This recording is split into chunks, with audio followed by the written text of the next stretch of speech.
When you plug an appliance into the wall today, you expect instant, invisible power. You don't usually think about the brutal, high-stakes corporate war that determined exactly how that electricity reaches your home. In 1882, Thomas Edison established the first investor-owned electric utility in New York City. He built a monopoly based on direct current, or DC, delivering a relatively low 110 volts. But DC had a serious physical limitation. It could not travel over long distances. The energy bled out of the wires, limiting the transmission range to less than a single mile. To wire a city using this system, you couldn't build one large, efficient power plant.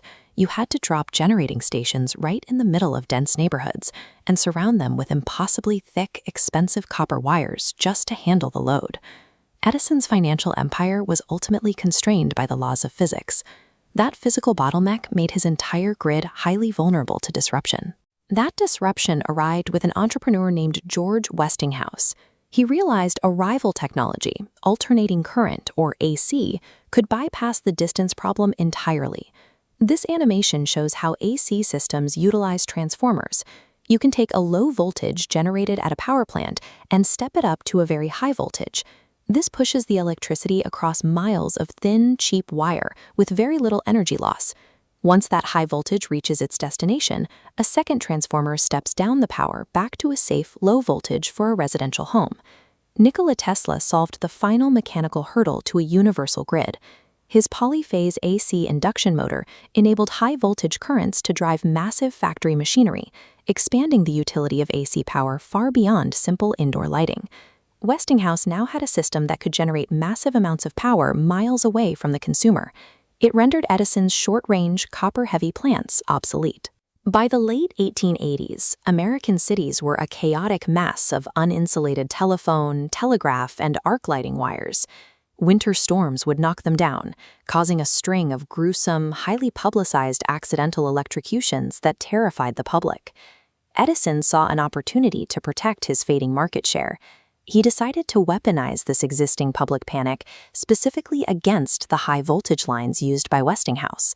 He teamed up with an electrical engineer named Harold P. Brown to stage a series of macabre public relations stunts.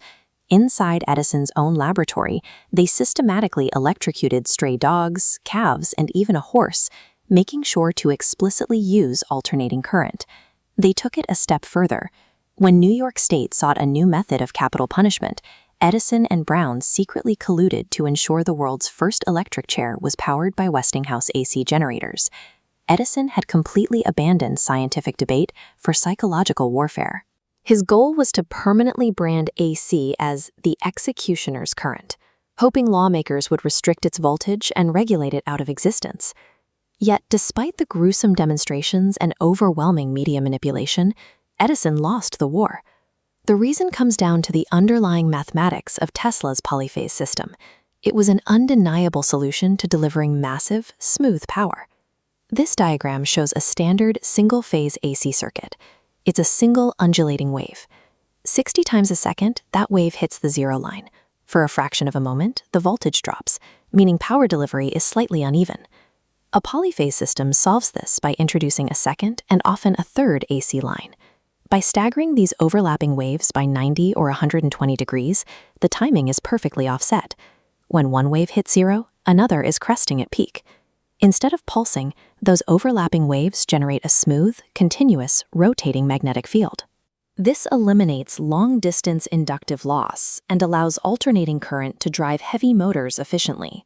You can buy all the bad press in the world, but fear tactics cannot defeat a mechanical system that is mathematically optimized for the industrial age. The public turning point arrived in 1893. Westinghouse won the bid to power the world's Columbian Exposition in Chicago, safely and successfully illuminating the massive fairgrounds with a highly flexible AC system. That flawless demonstration secured Westinghouse the monumental contract to harness the hydroelectric power of Niagara Falls later that year. Back in the boardroom, Wall Street financiers were looking at the balance sheets. They realized that despite Edison's immense fame and stubbornness, direct current was a technological dead end. The financier J.P. Morgan orchestrated a corporate coup. He pushed Edison out of control, dropped the inventor's name from his own company, and merged it with an AC rival to form General Electric. While an entrenched monopoly can use its immense wealth and the press to delay innovation, the most physically efficient and scalable technology will inevitably win and wire the world.